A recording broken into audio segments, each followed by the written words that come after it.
بسم اللہ الرحمن الرحیم باب من قال ان الایمان هو العمل۔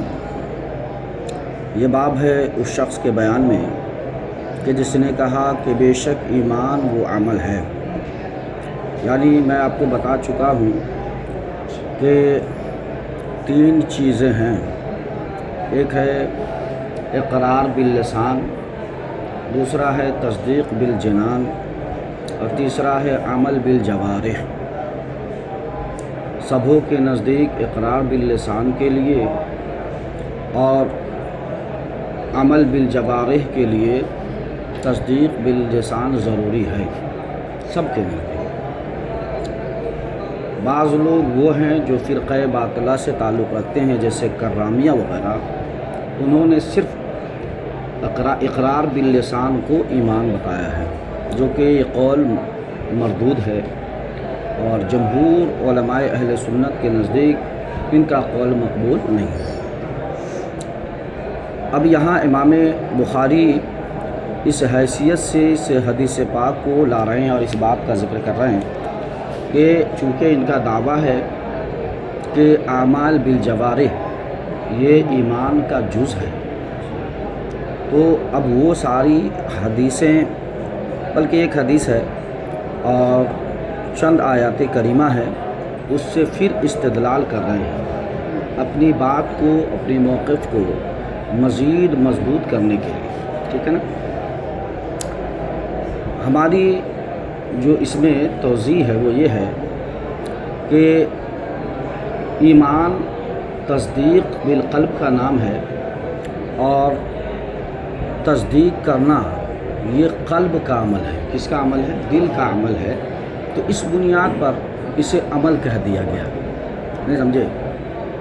تصدیق کرنا یہ دل کا عمل ہے، اور دل کے عمل کے بنیاد پر اس تصدیق کو جو ایمان ہے، جو بسیط ہے، اسے عمل کہہ دیا گیا، ورنہ تو پھر ایمان بسیط ہے، اس کے کوئی جزء نہیں ہے، اس کے کوئی تقسیمات اور حصے بھی نہیں ہوتے۔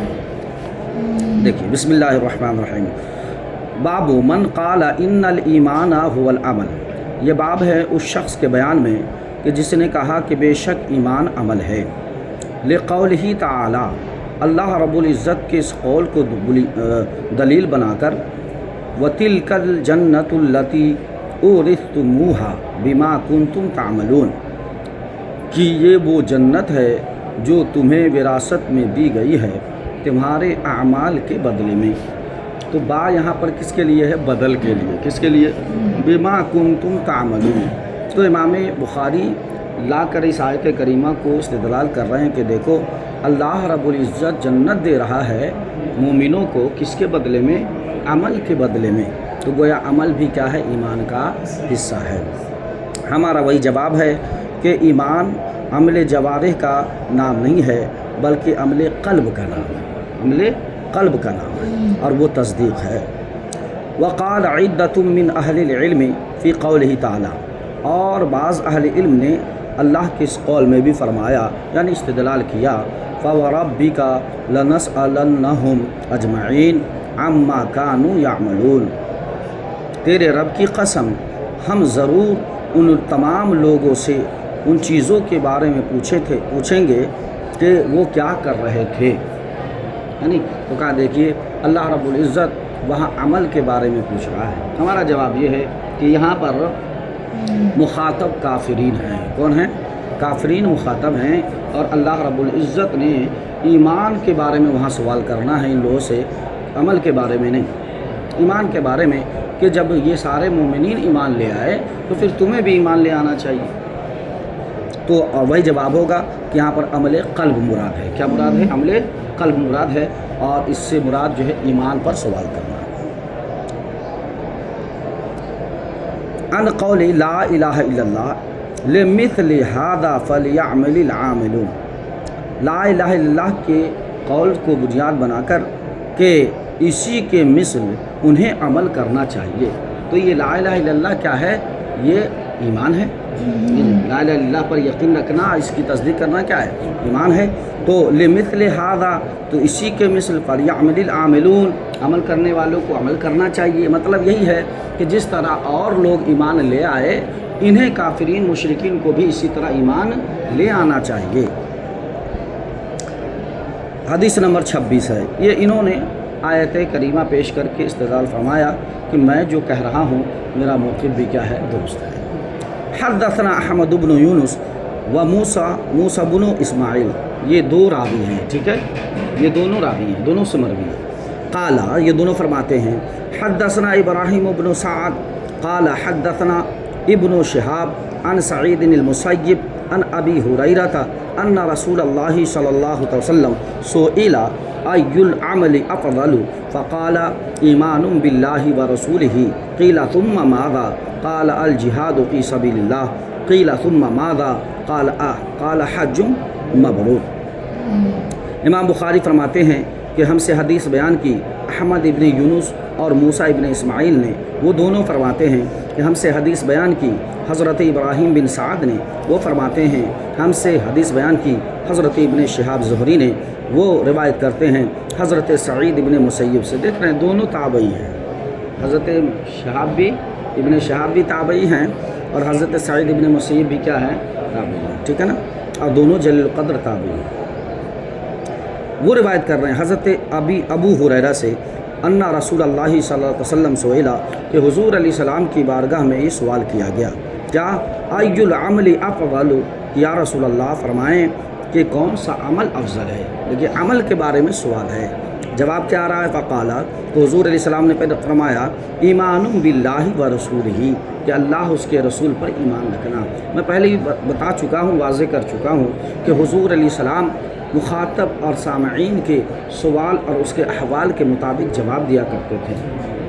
اب جس کے ایمان میں تھوڑی کمزوری دیکھتے تھے تو اسی حساب سے، اور جس کے عمل میں کمزوری دیکھتے تھے تو اسی حساب سے، جن کے اخلاق میں کمزوری دیکھتے تھے تو اسی حساب سے جواب دیتے تھے، نہیں سمجھے، اور جس کے اہل و عیال میں کمزوری دیکھتے تھے تو اسی حساب سے جواب دیتے تھے۔ تو حضور علیہ السلام نے فرمایا کہ سب سے افضل عمل، یعنی یہاں مراد وہی قلبی عمل، کون سا عمل؟ عمل قلب۔ سب سے افضل عمل یہ ہے کہ اللہ اس کے رسول پر ایمان رکھنا، یعنی یقین رکھنا۔ پھر پوچھا حضور اس کے بعد کون؟ فرمایا الجہاد فی سبیل اللہ، اللہ کی راہ میں جہاد کرنا۔ یہی دو ٹکڑا جو ہے محل استشہاد ہے امام بخاری کا۔ قیل ثم ماذا، پھر فرمایا حضور اس کے بعد کون؟ کہ حج مبرور، یعنی وہ حج مقبول، ٹھیک ہے۔ جہاد فی سبیل اللہ تو واضح ہے، حج مبرور کیا ہے؟ کہا حج مبرور حج مقبول کو کہتے ہیں۔ کس کو کہتے ہیں؟ حج مقبول کو کہتے ہیں۔ اب انسان کو کیسے معلوم ہوگا کہ یہ حج میرا مقبول ہوا ہے یا مقبول نہیں ہوا ہے؟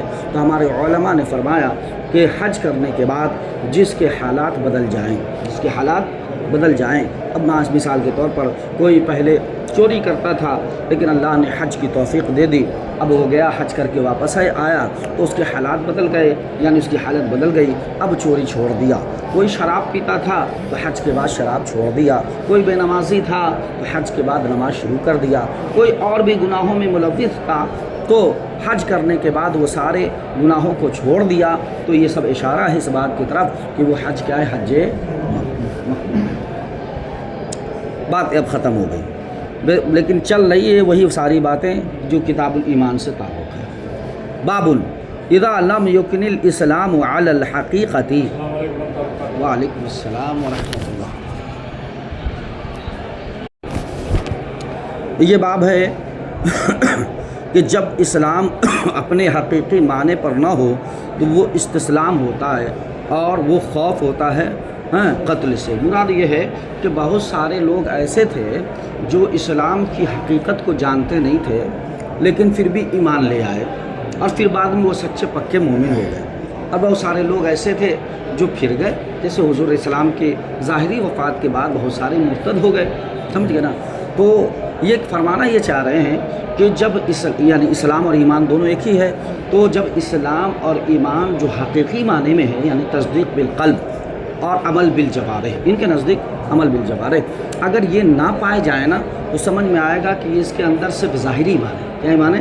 ظاہری ایمان ہے، یعنی ایمان کو صرف یہ ظاہر کر رہا ہے، اسی کو استسلام بولا، استسلام، اسلام سے استسلام، ٹھیک ہے، اور یا پھر قتل کے خوف سے یہ ایمان لے آیا ہے، نہیں سمجھے، گویا کہ حقیقی ایمان اس کے اندر اور حقیقی اسلام نہیں پائے جا رہے ہیں، ٹھیک ہے۔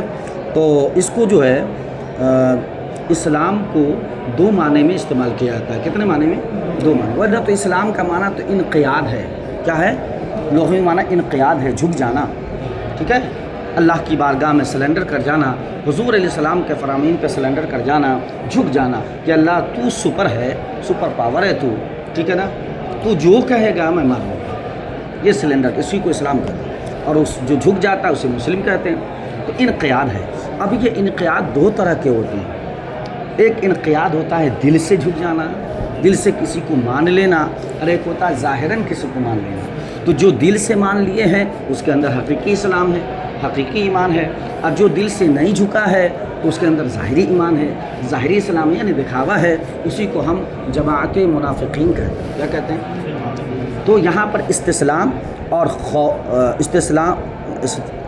مطلب اسلام دکھانا اور خوف کی وجہ سے، یعنی قتل کے خوف کی وجہ سے ایمان لانا، یہ دونوں جو ہے ظاہری اسلام اور استسلام پہ ہے، یعنی انقیاد ظاہر پہ۔ اور جو لوگ واقعتاً مومن ہیں، یعنی اوپر جو کہا کہ الاسلام علی الحقیقہ، تو اس سے مراد ہے انقیاد باطن، یعنی دل سے مان لینا، دل سے تصدیق کر لینا۔ اب یہ الگ بات ہے کہ سارے ارکان کو دل سے مانتا ہے لیکن ارکان کی ادائیگی میں کمزوری ہے، یہ دوسری چیز ہے۔ لیکن اگر کوئی سارے ارکان کو بہت زور و زبردستی سے ادا کر رہا ہے اور دل میں ایمان پختہ نہیں ہے، یعنی حقیقی طور سے ایمان نہیں ہے، انقیاد باطن نہیں ہے، تو پھر وہ مومن نہیں ہے۔ جیسے کہ آج کل کے بے شمار فرقہ باطلہ ہیں جو اپنے آپ کو دکھاتے ہیں کہ ہم مومن ہیں، لیکن در حقیقت کیا ہے؟ مومن نہیں ہے۔ دیکھیں اب کسی کا نام کیا لینا، بس یہ قاعدہ بتا دیا، اب آپ جاری کرتے چلے جائیں۔ باب اذا لم یکن الاسلام علی الحقیقہ، یہ باب ہے کہ جب اسلام اپنے حقیقی معنی پہ نہ ہو، مراد یہاں پہ انقیاد باطن ہے، ٹھیک ہے۔ وکان علی الاستسلام او الخوف من القتل، تو وہ صرف ظاہراً اسلام اور یا قتل کے خوف کی وجہ سے مسلمان ہوگا۔ لیکن بے شمار لوگ ایسے تھے جو بعد میں بہت سارے مومن ہو گئے، حقیقی مومن ہو گئے، بات ہے سمجھ؟ لقولہ تعالی، اللہ رب العزت کے اس قول کے بنیاد پر قالت الاعراب آمنا، کہ یہ دیہاتی لوگ کہتے ہیں کہ ہم ایمان لے آئے۔ قل، محبوبہ فرما دیجئے، لم تؤمنوا ولکن قولوا اسلمنا، کہ تم مومن نہیں ہوئے ہو لیکن ہاں تم کہو اسلمنا، کہ ہم اسلام لے آئے۔ تو یہاں پر اسلام سے مراد انقیاد ظاہر ہے، انقیاد ظاہر ہے، انقیاد باطن ہے۔ انقیاد باطن تو وہ ایمان کا مترادف ہے، انقیاد باطن جو ہے اسلام اور ایمان میں تو وہ ایک دوسرے کے ترادف ہے، ٹھیک ہے نا۔ تو یہاں پر مراد کیا ہے؟ انقیاد ظاہر۔ اصل میں کیا ہے، کچھ لوگ دیہات سے آئے حضور کی بارگاہ میں، آپ جانتے ہیں کہ دیہاتی لوگ گنوار ٹائپ کے ہوتے ہیں، زیادہ پڑھے لکھے نہیں ہوتے، چیزوں کی سمجھ نہیں ہوتی، لیکن بہت بھولے ہوتے ہیں، بہت ہی بھولے ہوتے ہیں، ٹھیک ہے نا۔ تو آئے اور حضور کی بارگاہ میں عرض کرنے لگے، یا رسول اللہ ہم لوگ جو ہے اسلام لے آئے ہیں، ہم لوگ اسلام لے آئے ہیں۔ تو ظاہر سی بات ہے ابھی ان لوگوں نے صرف اسلام قبول کیا ہے، ابھی عمل تو کیا نہیں، پریکٹس میں تو آئے نہیں ہیں، پریکٹس میں نہیں ہے، یہی مان لے استشہاد ہے امام بخاری کا، تو پریکٹس میں نہیں آئے۔ تو کہا کہ جو پریکٹس میں آ گیا ہے وہ مکمل مومن ہو گیا، اور جو پریکٹس میں نہیں آیا ہے وہ کیا ہے؟ ابھی گویا ایک جز پہ عمل ہے، ایک جز پہ عمل نہیں ہے۔ دیکھیے تو وہ اعراب، تو حضور علیہ السلام کی بارگاہ میں حضرت جبریل امی آئے اور عرض کرنے لگے، یا رسول اللہ ان سے کہہ دیجئے کہ آپ مومن ابھی اپنے آپ کو نہ کہیں بلکہ کیا کہیں؟ مسلم کہیں۔ اب یہاں سے فرق واضح ہو رہا ہوگا کہ جی مومن اور مسلمان میں جو ہے کیا ہے؟ فرق ہے، حالانکہ فرق نہیں ہے۔ ایمان بھی انقیاد باطن کا نام ہے اور اسلام بھی انقیاد باطن کا نام ہے، ٹھیک ہے نا، دل سے قبول کر لینا، دونوں مترادف ہیں۔ لیکن جو لوگ اسلام کو دل سے قبول نہیں کر رہے ہیں اور صرف ظاہراً قبول کر رہے ہیں تو اسے ہم ظاہری طور پر مسلمان کہیں گے اور اس پر اسلام کے احکام نافذ ہوں گے۔ مثال کے طور پر مر جائے تو جنازہ پڑھیں گے، ٹھیک ہے نا، کفنائیں گے، دفنائیں گے، باتیں سمجھ، ان کی شادی بیاہ میں شامل ہوں گے، ان کا نکاح پڑھائیں گے، چونکہ ظاہراً طور سے مسلمان ہے نا۔ تو ہم سب کیا ہے؟ ظاہر کے مکلف ہیں، باطن کے مکلف تو ہیں نہیں۔ اب اہل تصوف جانیں، لیکن ہم لوگ تو ظاہر کے مکلف ہیں، تو ظاہری طور سے جو کہہ رہا ہے کہ ہم امام مومن ہیں تو اس پر احکام اسلام جاری کریں گے۔ اب رہا انقیاد باطن تو وہ اس کا معاملہ اللہ پہ چھوڑ دیا ہے، لیکن ہاں اگر انقیاد باطن کے خلاف عمل ظاہر ہو رہے ہیں تو پھر ہم سمجھ جائیں گے کہ یہ براہ نام مسلمان ہے، جیسے کہ آج کے بے شمار فرقے ہیں، ٹھیک ہے نا۔ اب بڑا فرقہ لے لیجئے، سب سے بڑا فرقہ ہے کون؟ جو قادیانی ہے، وہ بھی اپنے آپ کو مسلمان کہتا ہے، لکھتا ہے بولتا ہے مسلمان کہتا ہے، نام بھی مسلمان ہوتے ہیں، ان کے مسلمانی نام ہوتے ہیں، اور وہ بھی کلمہ پڑھتا ہے عرض میں، لیکن اس کا جو عمل ہے، ایکٹ ہے، جو اس کا عقیدہ ہے، وہ اسلام باطن کے خلاف ہے، ایمان اسلام باطن کے خلاف ہے۔ بات سمجھو، دیکھیے فَإِذَا كَانَ عَلَى الْحَقِيقَةِ فَهُوَ عَلَى قَوْلِهِ جَلَّ ذِكْرُهُ، تو کہا کہ اگر وہ حقیقی ایمان پر ہو، حقیقی اسلام پر ہو، تو اللہ کی مراد یہی ہے اس قول سے ان الدین عند اللہ الاسلام، کہ بے شک اللہ کے نزدیک سب سے پسندیدہ دین کیا ہے؟ اسلام ہے۔ تو کہا یہاں پر بھی اسلام ہے، اور اللہ نے منع فرما دیا کہ اپنے آپ کو مسلمان کہو، مومن نہ کہو، تو مسلمان سے مراد اس آیت کے لیے امام کون ہے؟ انقیاد باطن والے، انقیاد باطن جو دل سے قبول کرے۔ اب اس پر ایک حدیث لا رہے ہیں، حدیث نمبر 27 ہے۔ حدثنا ابو الیمان قال اخبرنا شعیب عن الزہری قال اخبرنی عامر بن سعد بن ابی وقاص عن سعد ان رسول اللہ صلی اللہ علیہ وسلم اعطى رہتا وسعد جالس۔ حضرت امام بخاری فرماتے ہیں کہ ہم سے حدیث بیان کی حضرت ابو الیمان نے، وہ فرماتے ہیں کہ ہمیں خبر دی۔ اچھا اس پر ہم بتائیں گے، ہم تو خیر ثالثہ والوں کو بتائے تھے، لیکن آپ کو بتائیں گے انشاءاللہ اخبارنا حدثنا وغیرہ، کسی دن اسی پہ صرف لیں گے انشاءاللہ، موقع نکال کے۔ ہاں وہ روایت کرتے ہیں حضرت امام زہری سے، اور وہ فرماتے ہیں کہ ہمیں خبر دی حضرت عامر بن سعد بن ابی وقاص نے، یہ بیٹے ہیں کس کے؟ حضرت سعد بن ابی وقاص کے، ٹھیک ہے۔ اور حضرت سعد بن ابی وقاص کون ہے؟ عشرہ مبشرہ میں سے کون ہے؟ صحابی رسول اللہ۔ وہ حضرت سعد سے کہ بے شک رسول کریم صلی اللہ علیہ وسلم نے ایک جماعت کو مال غنیمت عطا فرمایا۔ اعطا رہتن، رہت بولتے ہیں 3 سے لے کر کے 9 تک کے مردوں کی جماعت، ایک ہے نفر، تو نفر میں مرد عورت دونوں ہو سکتے ہیں، نہیں سمجھے؟ اور اس میں رہت بولتے ہیں اس جماعت کو جس میں 3 سے لے کر کے 9 تک صرف مرد ہوں، عورت نہ۔ تو گویا حضور کی بارگاہ میں کچھ ایک جماعت آئی جو 3 سے 9 کچھ لوگ تھے، تو حضور علیہ السلام نے مال غنیمت عطا فرمایا، یعنی اپنی طرف سے تحفہ عطا فرمایا۔ حضور علیہ السلام کی عادت کریمہ تھی کہ جو لوگ نو مسلم ہوتے تھے، نئے نئے مسلمان ہوتے تھے نا، تو حضور تعلیف قلب کے لیے یعنی اور رغبت اسلام کے لیے اور اسلام سے محبت ہو جانے کے لیے حضور علیہ السلام تحفہ عطا فرماتے تھے مال غنیمت میں سے، ٹھیک ہے نا۔ تو ان کو عطا فرمایا۔ وسعد جالس، اور حضرت سعد بیٹھے ہوئے تھے۔ اچھا راوی کون ہے؟ راوی خود حضرت سعد ہیں، تو یہ ایک بلاغت ہے، یہ کیا ہے؟ بلاغت۔ راوی خود ہیں اور اپنا نام لے کے کہتے ہیں کہ میں ہی روایت کر رہا ہوں اور میں ہی کیا بیٹھا ہوا تھا، سعد کیا ہے؟ بیٹھا ہوا، تو یہ ایک بلاغت ہے، ٹھیک ہے نا۔ وہ سعد جالس، حضرت سعد بیٹھے ہوئے تھے، آپ فرماتے ہیں فترک رسول اللہ رجلا، تو حضور علیہ السلام نے ایک شخص کو چھوڑ دیا، ٹھیک ہے۔ وہ 9 لوگ تھے مان لیجئے، 9 میں سے 8 کو حضور نے عطا فرمایا اور ایک کو چھوڑ دیا۔ وہ اعجبہم الیہ، یہ اعجبا کا جو فاعل ہے نا وہ حضرت سعد ہے، کون ہے؟ اور ہم ضمیر سے مراد نفر ہے، یعنی وہ رہت، اور الیہ سے مراد وہ خود فرماتے ہیں میرے نزدیک۔ تو کہا ایسا حضور علیہ السلام نے ایک شخص کو چھوڑ دیا، ہوا اعجبہم الیہ، جو ان سب میں سب سے زیادہ مجھے پسند تھا، دینی اعتبار سے، دین پر عمل کے اعتبار سے سب سے زیادہ کیا تھا؟ پسند تھا، یعنی دین کے ارکان پہ وہ زیادہ عمل کرتا تھا، نماز و روزے پر زیادہ پابند تھا۔ فقلت، تو میں نے کہا یا رسول اللہ ما لکان فلان، حضور آپ نے فلاں کو چھوڑ دیا ہے، یعنی آپ نے یہ جماعت کو دی ہے، اس جماعت میں سے ایک فرد چھوٹ گیا ہے حضور، تو انہیں بھی دے دے۔ فواللہ انی لاراہ مؤمنا، تو آپ فرماتے ہیں حضرت سعد کا قول ہے کہ قسم اللہ کی حضور میں جانتا ہوں کہ وہ تو مومن ہے، انی لاراہ مؤمنا، میں تو اسے مومن جانتا ہوں، تو حضور وہ تو مومن ہے۔ فقال او مسلمان، تو حضور نے فرمایا مومن تم کہہ رہے ہو، مومن ہے یا مسلم ہے؟ مومن ہے یا مسلم ہے؟ فسکت قلیلا، تو میں تھوڑی دیر خاموش ہو گیا. تو حضور نے یہ جواب دیا کہ مومن ہے کہ مسلم ہے. اسے مومن نہ کہو تم مسلمان کہو. کیوں؟ اس لیے کہ انقیاد باطن انقیاد ظاہر کو تم دیکھ رہے ہو، انقیاد باطن تم تھوڑی دیکھ رہے ہو. اچھا، ثم غلبنی ما اعلم منہ. حضرت سعد فرماتے ہیں کہ مجھ سے رہا نہیں گیا. یعنی حضور تو جواب دے دیے، لیکن جواب میں حضور نے ٹوسٹ ڈال دی. حضور علیہ السلام نے یہ جواب نہیں دیا کہ میں نے کیوں نہیں دیا. حضور نے یہ جواب دیا کہ تم مومن نہ کہو مسلمان کو، یعنی وہ مومن ہے کہ مسلم ہے. اس طرح جواب دے کے حضور نے ٹال دیا. تو پھر مجھے یہ بات آئی کہ حضور نے میری بات کا جواب نہیں دیا کہ ان کو کیوں نہیں دیا ہے. نہیں، تو اسی کے بارے میں کہا ثم غلبنی ما اعلم منہ. تو پھر وہ باتیں غالب آ گئی جو میں اس کے بارے میں جانتا تھا.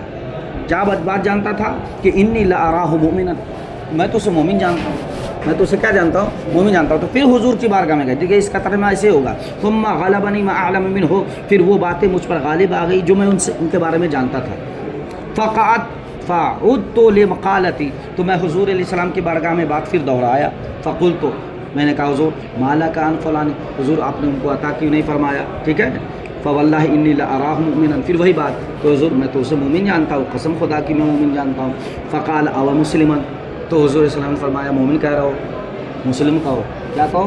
ہاں، کہ مومن ہے یا مسلم ہے. ثم غلبنی ما اعلم منہ. پھر وہی تھوڑی سی عبارت اس معذوق ہے کہ پھر میں تھوڑی خاموش ہو گیا ہے نہیں. اب پھر میں تھوڑی دیر رکا رہا اور پھر مجھ پہ وہی باتیں غالب آ گئی. ہاں، ثم غلبنی ما اعلم منہ. پھر وہ باتیں آ گئی، غالب ہو گئی جو میں جانتا تھا اس کے بارے میں. فعدت لمقالتی. تو پھر میں حضور کی بارگاہ میں گیا، دوبارہ یہ بات کہا. وعد رسول اللہ. تو حضور علیہ السلام نے حضور علیہ السلام پھر کیا کرے، وہی بات وہی جواب لوٹائے. ثم قال. پھر حضور علیہ السلام نے فرمایا یا سعد انی لا اعطی الرجل وغیرہ احب الی منہ. اب حضرت سعد کو جواب دے رہے ہیں. حضرت حضور علیہ السلام کی عادت کریمہ تھی کہ نو مسلم کو حضور زیادہ نوازتے تھے، اور جو مسلمان قدیم مسلمان تھے اسے کم کر دیتے تھے. کیوں؟ اس کی وجہ ہوتی تھی کہ چونکہ ابھی نیا نیا مسلمان ہے تو اسے اگر زیادہ تحفہ دیں گے تو اسلام میں زیادہ رغبت پیدا ہوگی اس کی، ہے نہیں.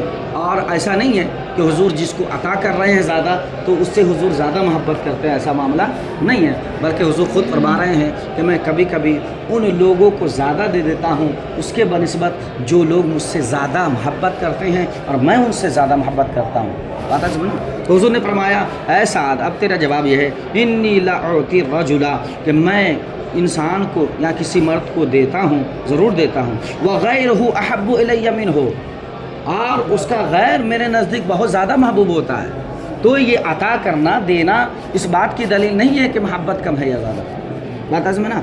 خشیت، حضور کیوں دیتے تھے زیادہ؟ خشیت ان یکبہ اللہ فی النار، اس بات سے خوف کرتے ہوئے کہ کہیں اللہ اسے کیا کر دے، پھر دوبارہ جہنم میں نہ پلٹا دے. مراد یہ ہے کہ نو مسلم ہے، میں زیادہ دوں گا تو اس کی رغبت اسلام میں، چونکہ بہت سارے لوگ ہیں جو طبعی اعتبار سے لالچی ہوتے ہیں.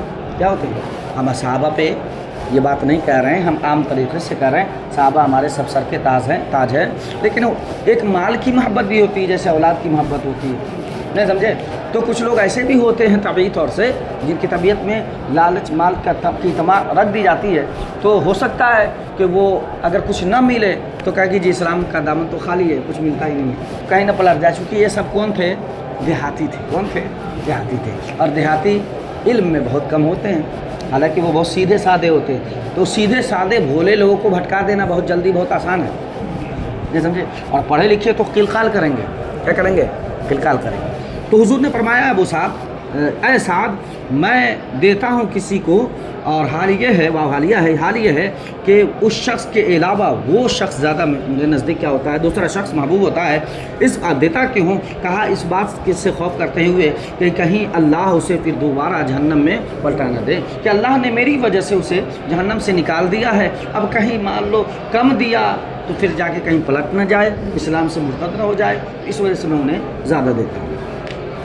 رواہ یونس، اسی کو روایت کیا حضرت یونس نے، اور وہ صالح، اور حضرت صالح نے، اور حضرت معمر نے، حضرت ابن اخی زہری یعنی امام زہری کے بھائی کے بیٹے نے. ٹھیک ہے؟ کس سے؟ حضرت امام زہری سے. اب چلیے بس ایک حدیث پاک پڑھ کے 2 ہے تو لیکن کر لیتے، ایک کر لیں گے انشاءاللہ، ایک باب کر لیں گے۔ باب الافشاء السلام، بہت ٹائم ہو گیا۔ باب الافشاء السلام من الاسلام، یہ باب ہے کہ سلام کا پھیلانا اسلام کے حصے میں سے ہے۔ اسلام کا پھیلانا، ہاں، حضور علیہ السلام جب ہجرت کر کے تشریف لائے مدینہ منورہ تو حضور علیہ السلام نے 3 باتوں کا حکم دیا تھا۔ کتنی باتوں کا؟ 3 باتوں کا۔ اس میں سے سب سے پہلا تھا کہ سلام پھیلاؤ، افشوا السلام، ٹھیک ہے، اور اس کے بعد تھا کہ کھانا کھلاؤ، اطعموا الطعام، کھانا کھلاؤ، ٹھیک ہے، اور اس کے بعد تھا کہ تم سب ایمان پر گامزن رہو، مضبوطی سے ایمان کی رسی کو تھامے رہو، اور بہت ساری روایت میں صرف 2 ہی ہے، اسلام پھیلاؤ اور کھانا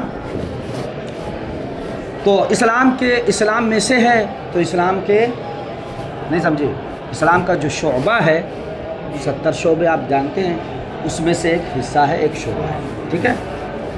قال عمار، اب یہاں سے حضرت عمار کا قول پیش کر رہے ہیں، یہ حدیث رسول نہیں ہے، حضرت عمار کا قول۔ اس کے بعد ان کی بڑی خصوصیت ہے، یہ ایک حدیث لائیں گے نا، اس کی تائید میں بہت سارے اقوال مفسرین کے بھی لے آتے ہیں، نہیں سمجھے کیا؟ دیکھو میں ہی نہیں کہہ رہا ہوں، یہ سب بھی کہہ رہے ہیں۔ حضرت عمار نے فرمایا ثلاث من جمعہن فقد جمع الایمان، حضرت عمار نے فرمایا ہے کہ 3 خصلتیں ایسی ہیں کہ من جمعہن، کہ جو ان 3 خصلتوں کو جمع کر لے، فقد جمع الایمان، تو وہ ایمان کو جمع کر لیا، گویا اس نے ایمان کو جمع کر لیا، مطلب کیا ہے؟ گویا وہ ایمان کو مکمل کر لیا ہے نا۔ اور میرا ان سے کوئی اختلاف ایسی ذاتی طور سے نہیں ہے، بس تشریحات تعبیرات میں اختلاف ہے، ہم بھی کہتے ہیں، لیکن ہم یہ کہتے ہیں کہ کمال یا استکمال ایمان کا حصہ ہے۔ اس کا ہے کمال یا استقبال ایمان کا حصہ ہے، یعنی جو انسان ان 3 چیزوں کو جمع کر لے گا تو وہ کامل مومن ہو جائے گا۔ کیا ہو جائے گا؟ کامل مومن ہو جائے گا۔ پہلی چیز الانصاف من نفسک، اپنے آپ سے انصاف کرنا۔ اپنے آپ سے انصاف کیا ہے؟ کہ اگر آپ کفر میں ہیں تو اپنے آپ سے انصاف کیجئے، اسلام میں پتہ سمجھ، اور اگر بے نمازی ہیں تو اپنے آپ سے انصاف کیجئے، نماز پڑھو۔ اگر کوئی گناہ کر رہے ہیں تو اس گناہ کو چھوڑ دیجئے، اپنے آپ سے انصاف کیجئے اور آپ نیک بن جائیں، نہیں سمجھے؟ تو اپنے آپ سے انصاف کرنا، یہ ظاہری طور سے۔ معنوی طور سے یعنی باطنی طور سے کیا ہے کہ اگر آپ مومن کامل نہیں ہیں تو مومن کامل ہو جائیے، مومن کامل نہیں ہے تو مومن کامل ہو جائیے۔ اور مومن کامل کب ہوں گے؟ جب کہ آپ اعمال جوارح کو بجا لائیں، اعمال ظاہر کو بجا لائیں۔ کیوں؟ اس لیے کہ اعمال ظاہر یہ دلیل ہے کس کا؟ ایمان اور اسلام، ٹھیک ہے۔ تو الانصاف، اب اس کو بہت وسیع کر سکتے ہیں اپنے حساب سے، آپ کرتے چلے جائیں، ہے نہیں؟ الانصاف من نفسک، اپنے آپ سے انصاف کرنا، وبذل ہے نا، وبذل السلام للعالم، اور دنیا میں سلام کو خرچ کرنا، دنیا والوں کے لیے سلام کو، عالم سے مراد کیا ہے؟ عالم دنیا ہے نا، لیکن یہاں پر دیکھیے للعالم، عالم کے لیے، عالم سے مراد کیا ہے؟ یعنی وہ جو مومنین کی دنیا ہے، عالم بے شمار ہے نا، اس لیے ہم کہتے ہیں الحمدللہ رب العالمین، عالم کی جمع عالمین ہے، نہیں سمجھے؟ تو عالم بے شمار ہیں، جیسے عالم کفر، عالم اسلام، تو عالم کفر کا مطلب عالم اہل کفر، عالم اسلام کا مطلب عالم اہل اسلام، کفر والوں کی دنیا اور اسلام والوں کی دنیا، نہیں سمجھے؟ تو یہاں پر عالم سے مراد کیا ہے؟ مسلمانوں کی دنیا، یعنی مسلمانوں کے درمیان آپ کیا کریں؟ اسلام پھیلائیں۔ اس سے پہلے جو حدیث گزری ہے اسی طرح کی حدیث آ رہی ہے۔ تیسری چیز ہے والانفاق من الاقتار، اور تنگ دستی یا تنگ دست ہونے کے باوجود اللہ کی راہ میں خرچ کرنا۔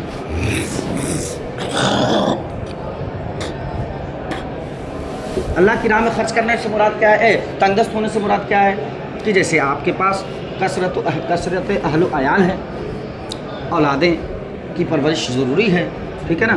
تو اب مان لیجیے آپ 10,000 کماتے ہیں، تو اگر 8,000 آپ خرچ کر رہے ہیں کس پہ؟ اپنی ذات پہ، اپنی آل و اولاد کی ذات پہ، تو 2,000 ان چیزوں میں خرچ کیجئے جس میں اللہ کی رضا ہے۔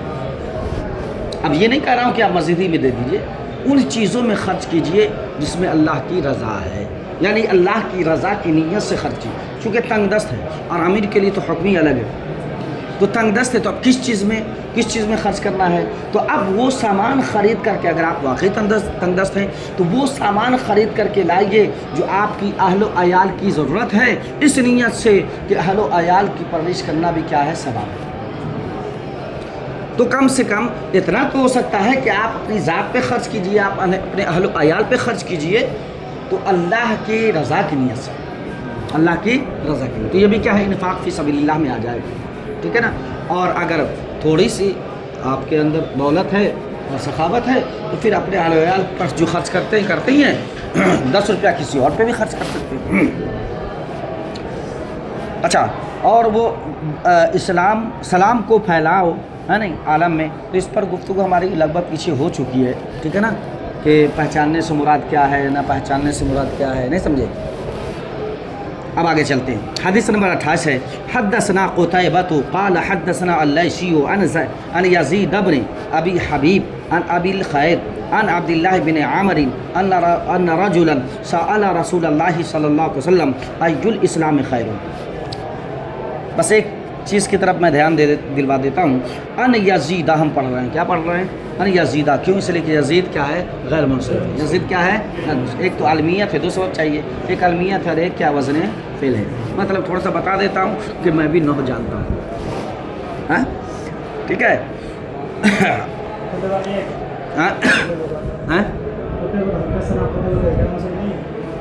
قتیبہ وہ بھی غیر منصرف ہے، لیکن میں جو اس کو لیا ہوں چونکہ ان داخل ہے تو اس کی وجہ سے زبر آئے تو وہاں واضح ہے. تو ایک قتیبہ تو ظاہر سی بات ہے علمیت ہے، ساتھ میں کیا ہے؟ تانیث ہے. جیسے طلحہ وہ تو ظاہر ہے. اس پر جو ہے تشویش ہو سکتی تھی، تیسرے میں واضح کر دیا. ٹھیک ہے. باقی آپ لوگ تو فاضل ہے بھائی، اس سال فاضل ہو جائیں گے. ان رجلا سأل رسول اللہ، کہ بے شک رسول کریم صلی اللہ علیہ وسلم سے ایک شخص نے پوچھا، سوال کیا، عرض کیا حضور ای الاسلام خیرون، سب سے بہترین اسلام.